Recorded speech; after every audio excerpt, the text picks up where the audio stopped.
Hello, everyone.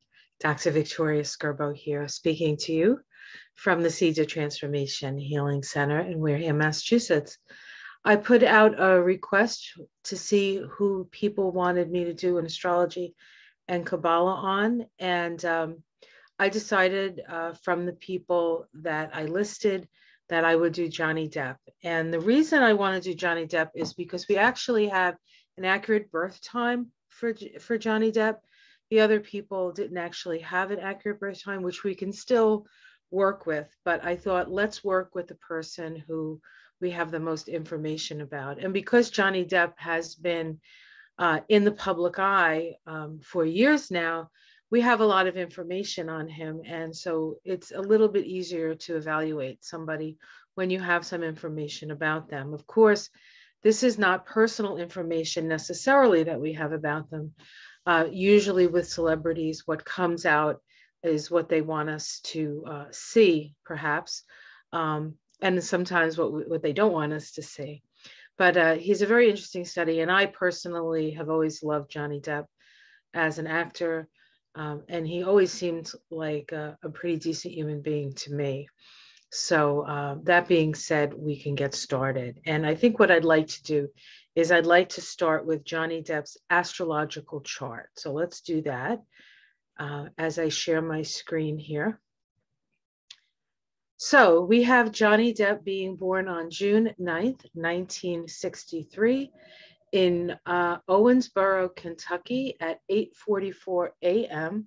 I believe this is a double A rated chart with Astro Data Bank. I believe they had a copy of his birth certificate. So this is as accurate as it comes. So when we look at an astrological chart, the first thing that I like to look at is just the energy of the chart itself. Like, when you look at a chart, what does that chart say to you? And he has what we call a splay pattern chart, meaning that he has planets splayed all over the chart. Now, this is neither good nor bad, but what it does do is it gives us somebody who's quite versatile.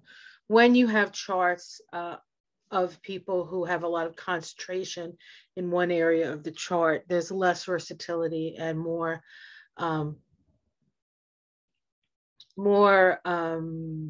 focused, something more focused in the chart.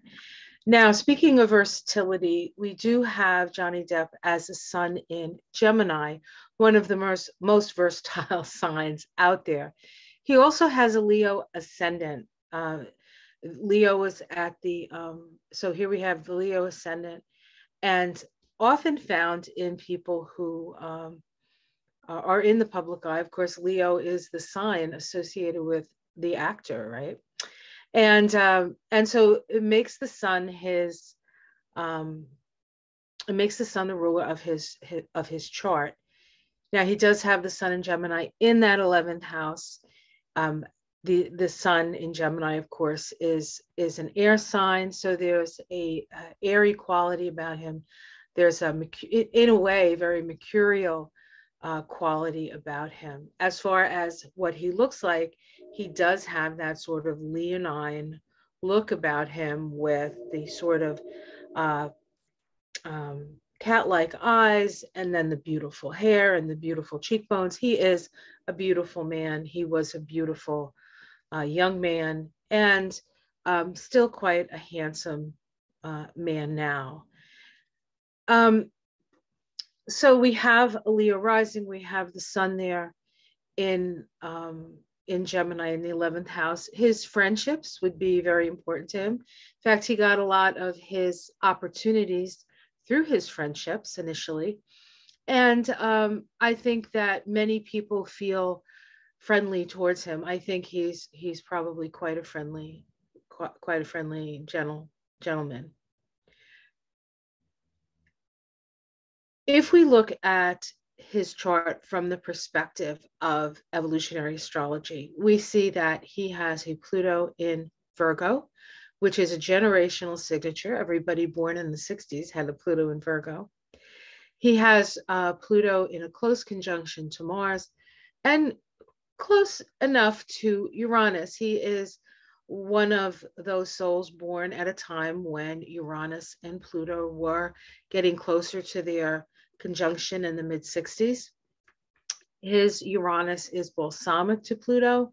So he's from the earlier part of the 60s, where it was about more about letting go and releasing than it was about moving forward in a new way necessarily from an evolutionary perspective. He does have Mars there in Virgo, and it is balsamic to Pluto, but it is new phase to Uranus. So in the relationship between Uranus and Mars, this would be somebody who is interested in taking action in things that were a little offbeat. There's an offbeat quality to this. And of course, that is also seen in his Saturn in Aquarius.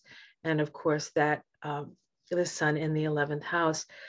We do have somebody who would choose to perhaps take offbeat characters. And the beginning of his career, at least his movie career, a lot of his characters were kind of different. And he didn't choose necessarily, even after some good success, he did not always choose roles that were money makers. They made money, the films made money, but they were sort of smaller, more unusual films, which is one of the things I most liked about Johnny Depp. It wasn't until he became Captain Jack Sparrow in 2003 in the Pirates of the Caribbean series of movies that he really, we would call it hitting the big time. But he was always very much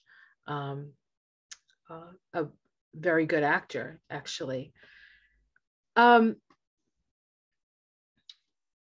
When somebody has Pluto in Virgo, the polarity point, which is how Pluto and Virgos evolve, is in Pisces. And so like all Plutos and Virgos, he needs to move in the direction of, as a soul, in the direction of Pisces, which is about unconditional love, forgiveness, letting go, and moving and understanding that nothing is quite perfect. One of the issues with Virgo, especially Pluto and Virgo, is first of all, there's a deep desire to be of service, which is not necessarily an issue per se. But these are people who are always willing to sort of pitch in and help. He does have his Pluto in the second house as I read this chart. Now, he does have it just in the second house.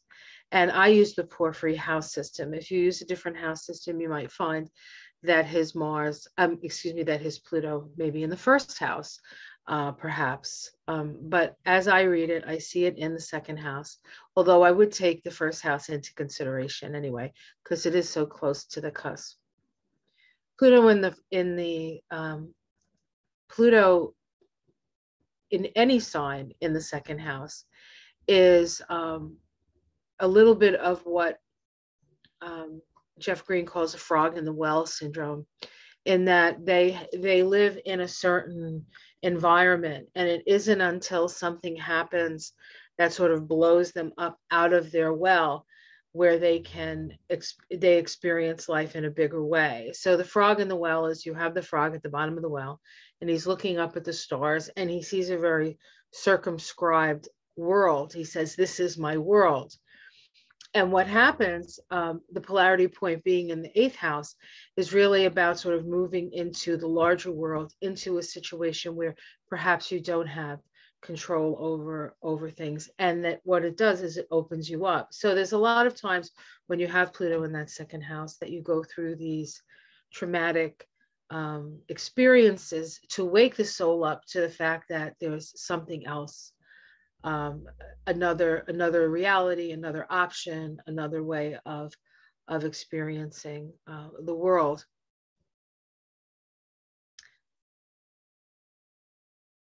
His conjunction between Mars and Pluto is Mars-Pluto conjunctions are often seen as people who are quite ambitious.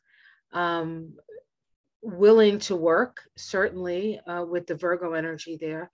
There is a desire to be the best at what you're doing, no matter what it is. And these people tend to be really good at what they do because of that. There isn't um, a whole lot of ego in that combination of Mars and Virgo. We can, and I say we because I have the same aspect in my chart. We can be hard on ourselves, and sometimes we can be hard on others. And we can sometimes err on the side of judgment or criticism when we don't feel like other people are working as hard as we are. However, most people don't work as hard as we do. So it's unfair for us to judge that. He does have his North Node in Cancer. And so the North Node is the direction of your destiny. Cancer is about feeling your feelings. It does have it in the 12th house, which brings that Piscean energy into the mix. That 12th house of the area of the veil between the living and the dead, the great cosmic sea energy of Pisces. It is really about an energy of the most collective of the energies. And so it's, in a way, it's moving into an area of unconditional love and the like. Now, he does have his South Node in Capricorn in the 6th house. This is somebody who's an extraordinarily hard worker. And he has the moon there. And so he has, with the moon in Capricorn and the South Node in Capricorn in that 6th house, this is somebody who has a little bit of a sense of responsibility, maybe an outsized sense of responsibility. It makes somebody a good worker and somebody that you will work with. But personally, he will sometimes take on relationships where he feels obligated to take care of somebody. And that was, in fact, his relationship with his mother. His mother was considered abusive to his father and to him and his sister. It was said, and I found out this through a Johnny superfan, thank you, Danny, that his mom had addiction issues, and that it was, I think she said pills, and actually his mother sort of introduced him into that place of maybe trying to take drugs to take the pain away. When you have a moon in Capricorn, very often your experience of your mother is one that they're not particularly nurturing, and oftentimes we'll see it in the chart of what we would call the parentified child, right? The child who is acting as the parent in the situation. And he did take care of his mother till her death in 2016, I believe. And it was right around the time that his mother died that he decided that he could no longer abide to his relationship with Amber, who he had married in 2014. And so that sort of started the ball rolling for him to move away from Amber and and that sort of started this whole what's going on now that we see in court. So we also see that he has Saturn in Aquarius, 23 degrees of Aquarius, meaning that he is in the midst of his second Saturn return at this time. Saturn is square Mercury and Venus. Saturn square Venus is somebody who works really, really hard. And so he is a hard worker in whatever he does. So let me just see if there's anything else I want to point out here. No, okay. Now we're going to take a look at his numerology, and then I'll bring in the energy. I'll bring in what we've seen in his chart as well. So let's do that.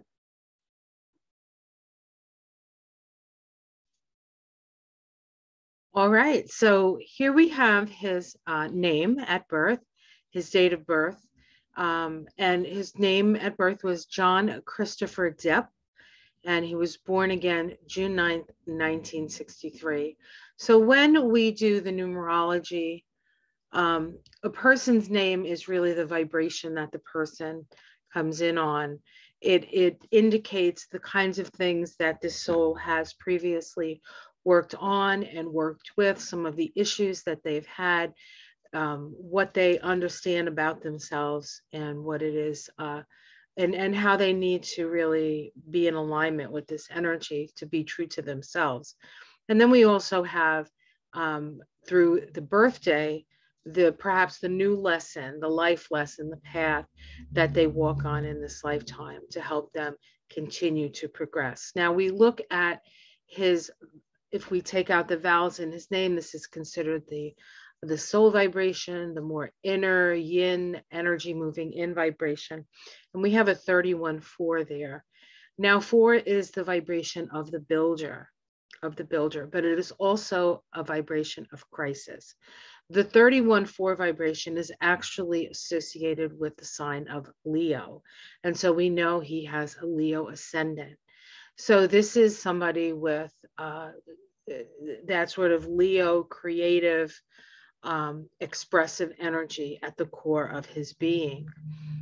The heart's desire, or the soul vibration, or the inner feminine vibration is a vibration that maybe not everybody gets to meet, but it is something that the person themselves needs to be in a good relationship with. Now, sometimes we have a situation where a male is not necessarily aware of their inner feminine vibration, but I would say that is not true of Johnny Depp. I think Johnny Depp is very much connected to his feminine side. If we look at his consonants, that's his outer personality, this is the vibration that he sort of puts out there. And we have a 7 vibration there. It's actually a 16-7 vibration. And a 7 vibration is a little bit of a mysterious number. So that 7 vibration is a vibration where it's sort of a mystery wrapped up in an enigma. So it's really difficult in a way to get to know somebody who has a 7 outer personality, because they tend to be very private. They tend to be very pensive, and they think about stuff. They don't necessarily just blurt stuff out. So this can be somebody who seems a little bit aloof, and a little bit mysterious. And he definitely has that vibe. He's always had that sort of mysterious vibe, sort of, you never really knew what was going on in his head, but you knew it was deep. When we add these 2 vibrations together, we get the expression vibration, which is how he finds balance. Now that 16-7 vibration is actually a vibration associated with the planet Mars. The 31-4 vibration is also a vibration associated with the planet Mars, through the tree of life and its connection to the Sephiroth Geburah, which we will look at.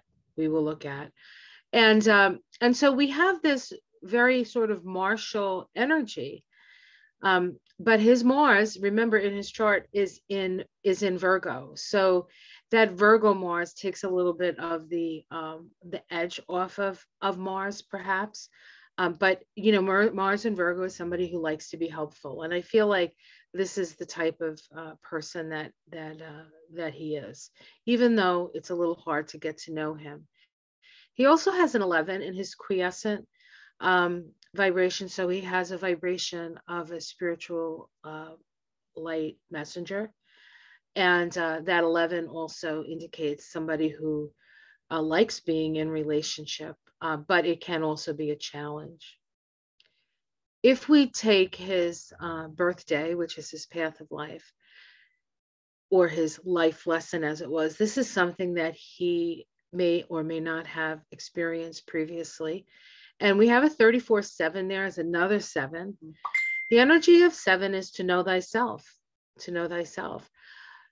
as I look at his chart, and just from my looking at the chart, and you don't know this at this point because I haven't gotten to it yet, but I feel like he's very much aware of his relationships and who he's relating to. I think where his awareness may falter is his sense of maybe who he is. Where does he fit in? What's his purpose in all of this? So I feel as though his relationships are both his learning curve and to a certain extent the the biggest challenge in his life. Now, when we talk about the biggest challenge in your life, we look to the shadow or the eccentric angle. And we get that by taking his name, John, which vibrates to a 20, and adding the 9, which is his day of birth. And we get a 29, which is an 11 vibration. This 2911 vibration is the word light vibrates to 2911. The word Christ vibrates to a 2911. It is the energy of being able to see clearly. But because it's a shadow and it's a centric angle, this is where he has a blind spot. So he does have a blind spot when it comes to his relationships, especially with women. Especially with women. When we get to the tree of life, we'll see where that sits. In fact, let's go to the tree of life right now. So we're going to have a new share here. And what I do is I take the numbers that I got from his name and his birthday, and we put them on the tree of life. Now, the tree of life is a sort of a diagram that shows how everything is connected. You can use it, tree of life, in many ways. You can evaluate somebody's chakras as they come into the life. Through this, you can apply the numbers that we get from numerology here. You can also apply the planets from his chart.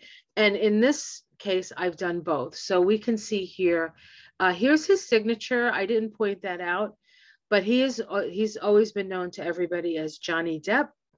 And when you add that Johnny and Depp together, we get a 55-1 vibration, which is the Ace of Swords.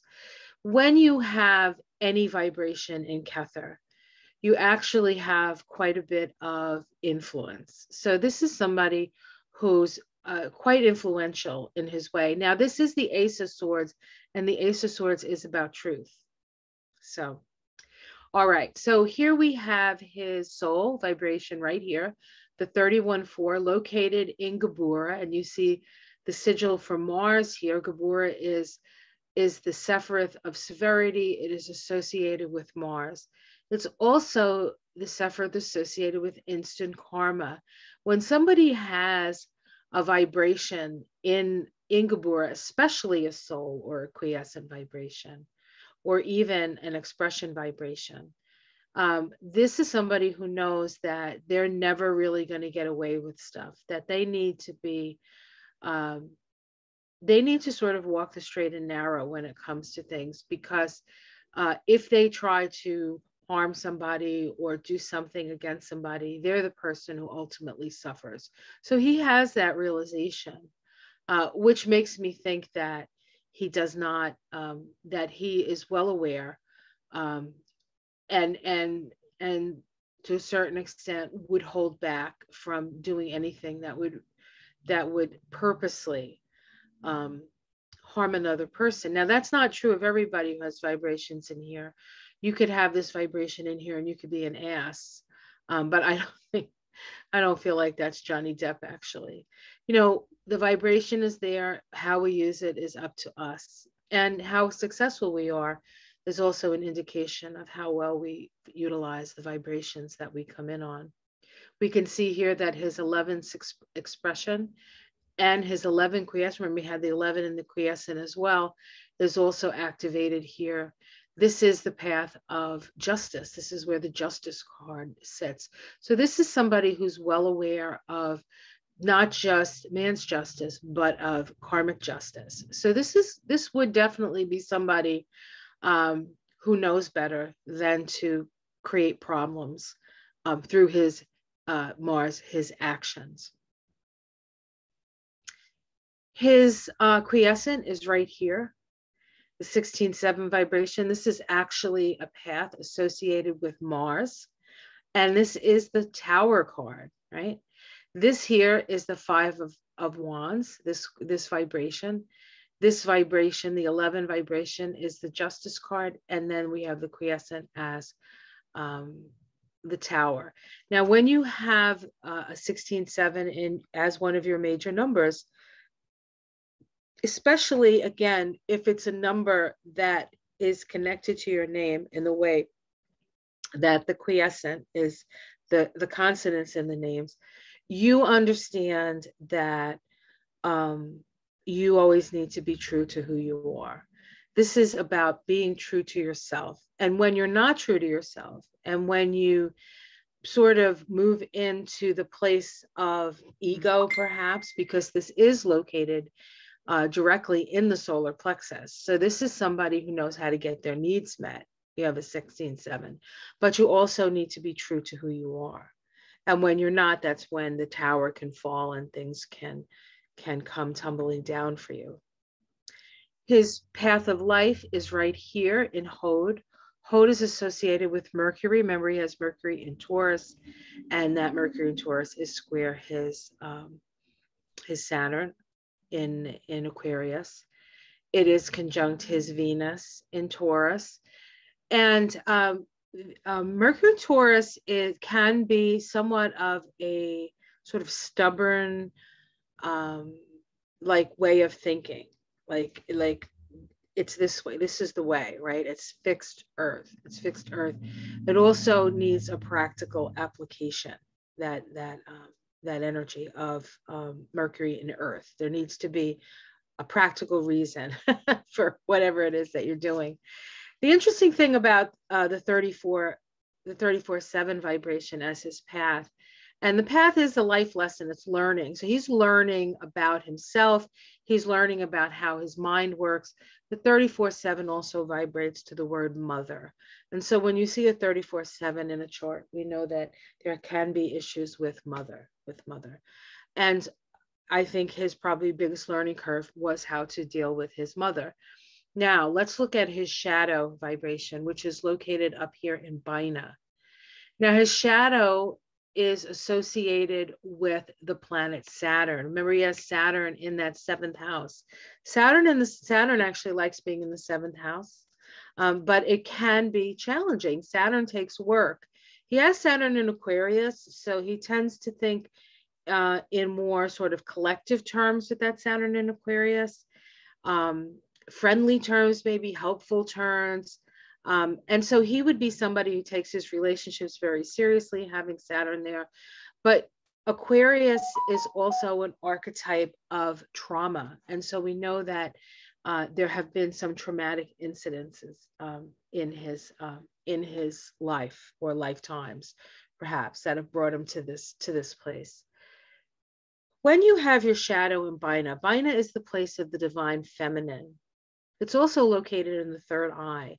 Where you have your shadow, you often have a blind spot.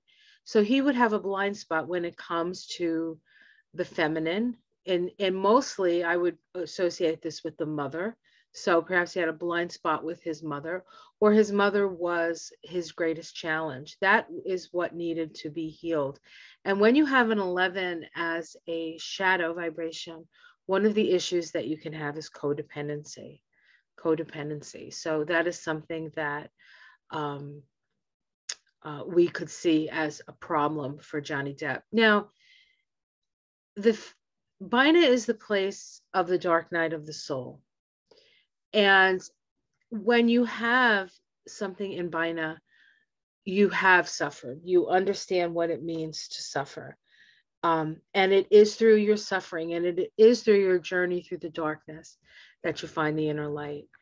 And I would like to think that this journey that he's having with Amber at this time is in a way connected to his mother. I think she might actually be a surrogate for his mother.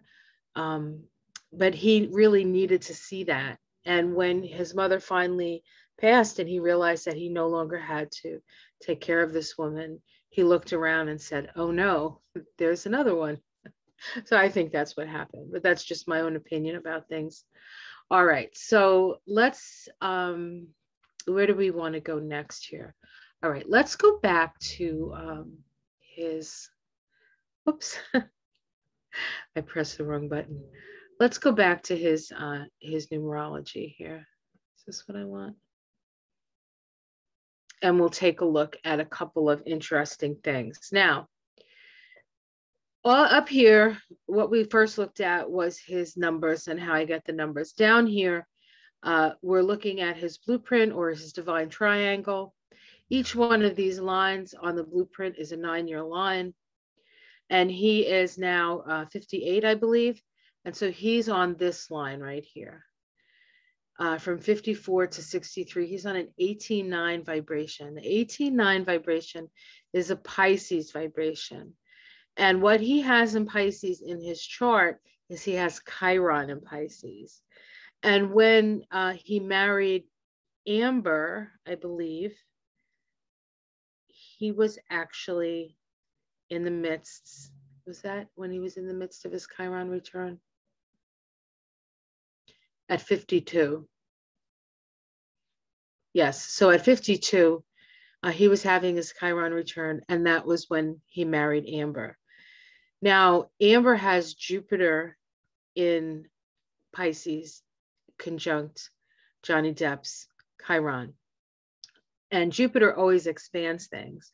So in a way, Amber brings out his wound of that Chiron in Pisces, which is an abandonment wound. It's like a deep abandonment. And I'm sure he felt abandoned by his mother. And he also must have felt abandoned by his father, who couldn't take his mother's abuse anymore and just left the kids and with her. I don't think he blames his father. I think in a way he admires his father for being such a gentle soul, but his father suffered because of it. And I think Johnny Depp suffers because of his gentle soul. He is now in this 18-9 vibration, which is associated with the sign of Pisces, as I said. But 18-9 is also associated with the moon card. And so it's ups and downs of your emotions. And the lesson when you're moving through an 18-9 period is that you can't heal others. If people don't want to be helped or healed, there's nothing you can do about it. It's kind of it kind of goes along with that sense of, you know, until the person is ready and sees the problem, there's nothing that you yourself can do about it. And what ends up happening is if you try to help a person like that, you generally what happens is that you just become codependent with them, and you continue that sort of cycle of feeling. There's a cycle of victimization and a cycle of savior and wanting to save people from themselves. And that really only brings you down, right? And so that's the lesson that we learn in 18-9. We also have to learn forgiveness. And so it's important that no matter what happens, I think with Amber and how it turns out, that he finds forgiveness in his heart, which I think he already has that there. But I think that he needed to stand up for himself, actually, with this. So I think that's probably why, you know, he had to stand up for who he was and what he did and did not do. And of course, nobody's perfect, and we only see what we see. We don't really know what's going on in somebody's heart. But I think we can get a sense of people. And I've always had the sense of him being a decent person who was, and most of the women in his life have said that he's one of the nicest people that you'll ever meet, and that he's kind and that he's generous and all of that. And his chart really sort of indicates that. I feel like his chart indicates an old soul who has come to the planet to do his craft and maybe inspire others.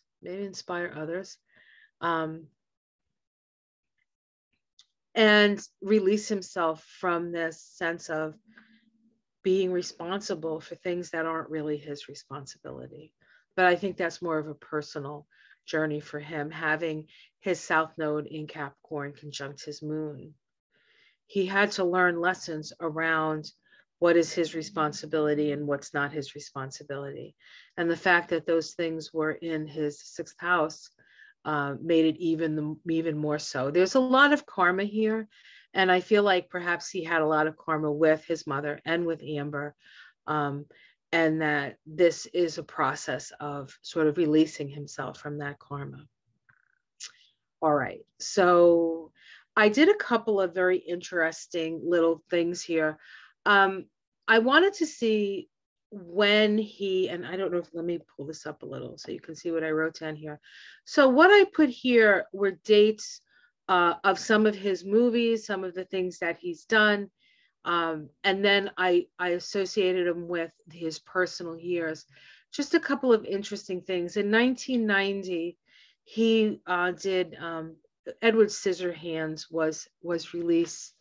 And I remember this being, of course, I watched 21 Jump Street because I'm really only 2 years older than Johnny Depp. So Johnny Depp was kind of, he was a contemporary, you know, age-wise of me. I don't know him, but we were contemporaries. And so I grew up with Johnny Depp on television and then in the movies. And of course, I've always really enjoyed him. And I mean, how could you not enjoy that beautiful face, right? But anyway, so here we have Edward Scissorhands. It was released, a small release, limited release on December 7th. So that's the one I picked. In December of 1990, we look at Johnny Depp's chart and where he was actually in an 8 vibration when that came out. 8 is associated with Leo. It's associated with the strength card. It's associated with self-expression. But the interesting thing is that he was in a 34/7 vibration that year, 1990, and that is his path. So Edward Scissorhands, was a real sort of expression of him and part of his life, understanding who you are, right? 7. Okay, then over here we have Betty and June came out April 19th, 1993. It happened before his birthday, so we look to the year before and we see that he was in a 7 vibration and he was in a 36/9 personal year vibration. 1993, he moved into a 37/1 vibration, and that was when we did, that's when he did Gilbert Grape. What's Up with Gilbert Grape, one of my favorites, right? He was in an 11 vibration at that time. Now, what's interesting is when the Pirates of the Caribbean were released, July 9th, 2003, that was just after his birthday. And so we look to 2003, where is that here? And he was in a 20/2 vibration. This is the Judgment card. This is the awakened soul vibration. This is associated with Pluto, okay? And he was in a 9 period of time, which is an energy of the hermit, wisdom, right? Wisdom. So there's a certain amount of, this was really the time when he sort of broke out into what we would consider the big time. I think that, you know, I loved him as Jack Sparrow, at least in the first one. Then the movies sort of got ridiculous, but I thought he was very good as Jack Sparrow. But I kind of, in a way, myself felt like he had maybe given into the sort of Hollywood blockbuster kind of thing. And he was no longer doing those roles that were strange and odd and small movies and, you know, kind of artsy. Although he did do, you know, he did a lot of the Hunter Thompson stuff, right, in the 90s. And I mean, he's had a varied career. But I know that the Pirates of the Caribbean were a big deal for him. And so he was in a 20/2. So when you're in this 20/2 vibration, it's about sort of waking up. the next time he would have been in this vibration would have been 2012. And I believe that's around the time that he met Amber, was in around 2012. And now in 2021, of which he's still in the 2021 vibration because he hasn't had his birthday yet at this moment, right?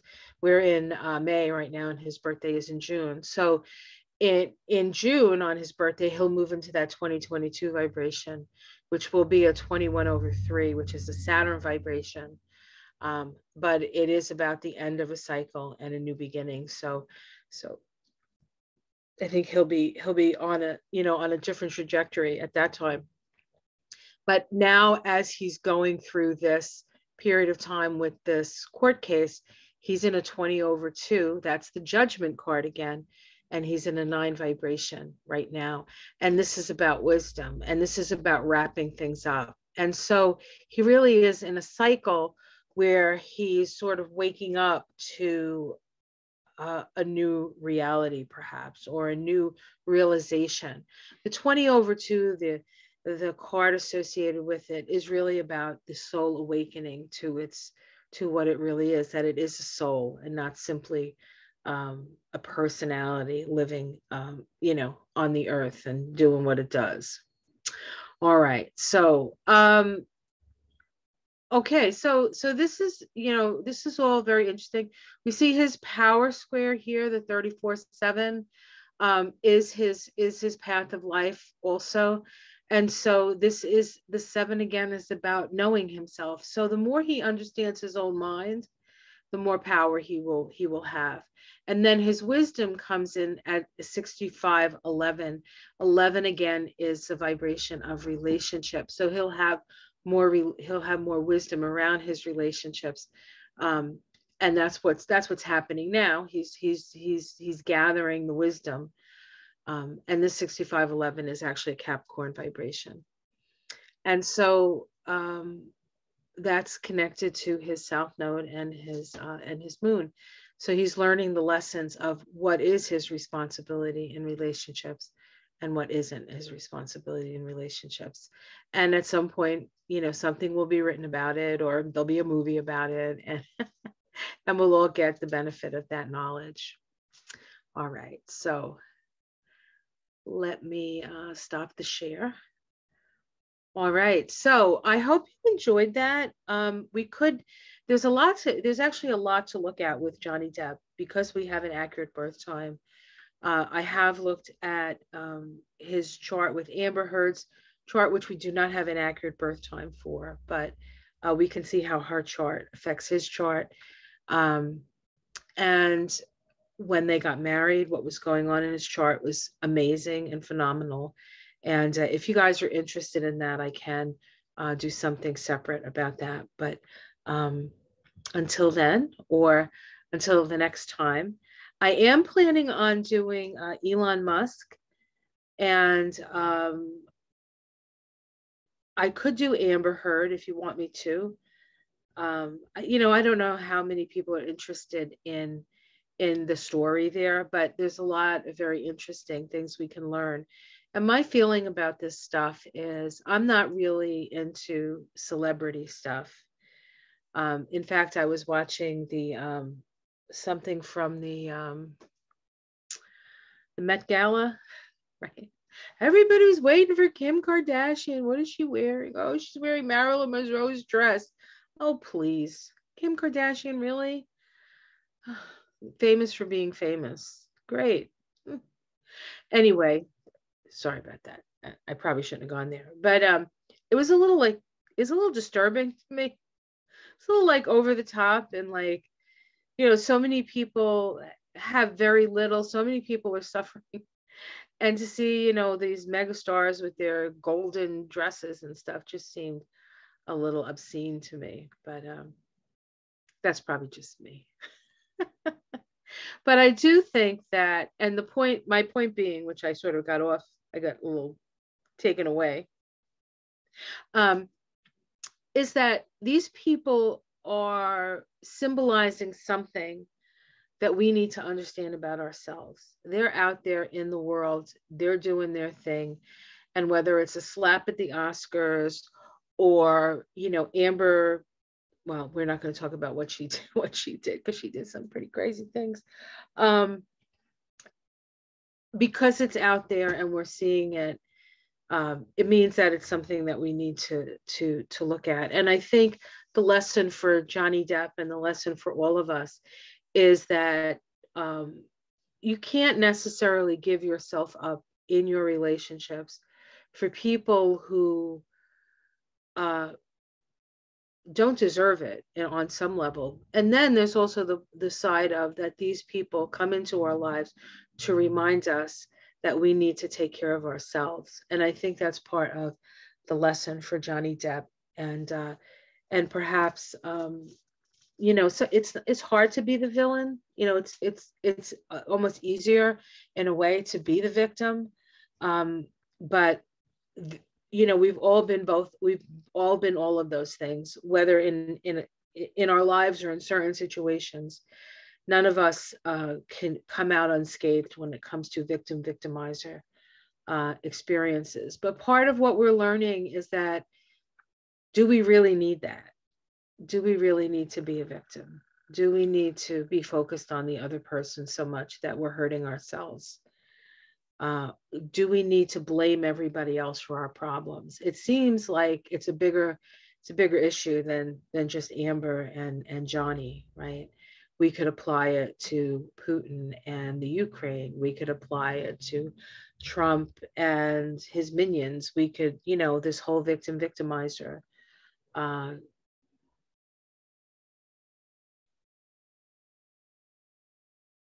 construct. We don't need it. It's part of the old age. The new age is about being more equal. It's about raising all boats. It's about finding your creative core and expressing your joy into the world. I'm sure Johnny Depp enjoyed the work that he did. He really, it kind of came off that way to me. Less so in the second and third